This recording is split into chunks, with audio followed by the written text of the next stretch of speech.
Welcome to Hidden Paradise. Ang resort na ito ay located sa Takalan, Baay City.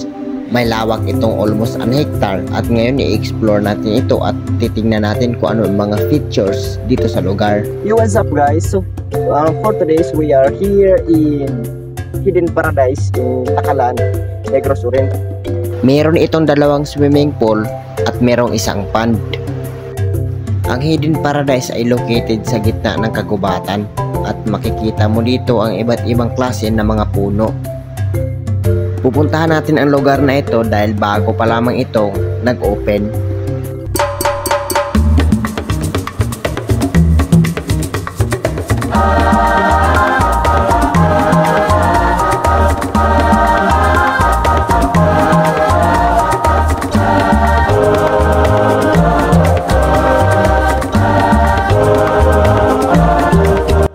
What's up guys?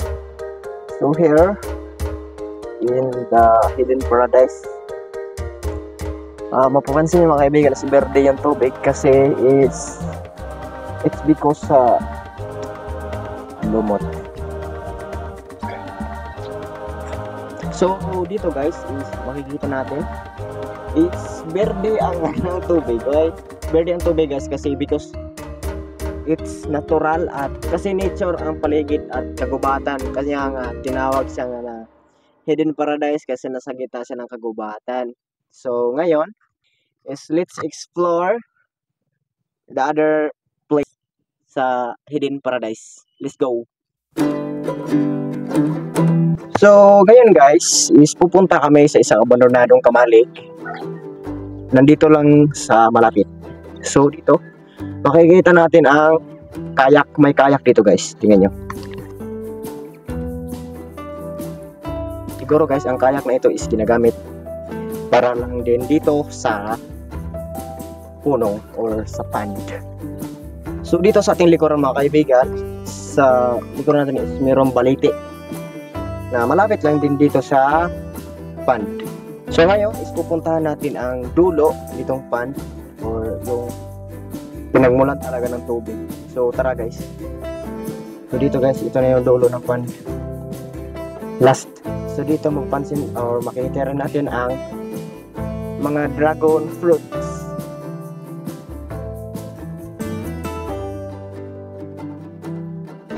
By the way mga kaibigan, ay ang pond na ito pwede pala tayo dito mamingwit at babayaran din natin ang ating mga huli.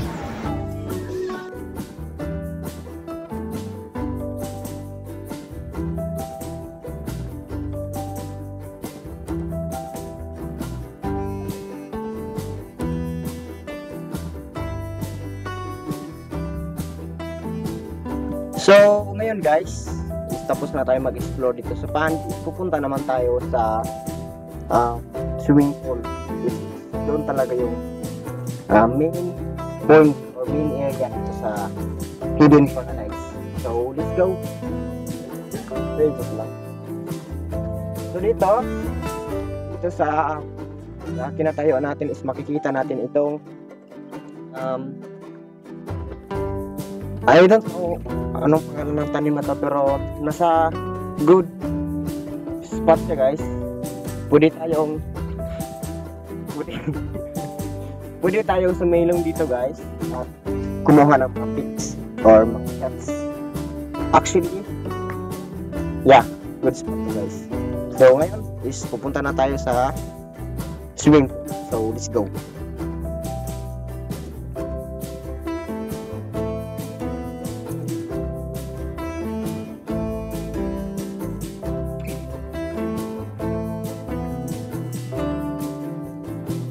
So dito mga kaibigan is meron din silang inalagaan na tilapia.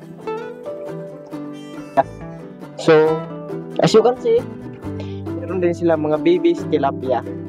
So dito mga kaibigan, sa nilakaran natin ngayon is papunta na ito sa swimming pool.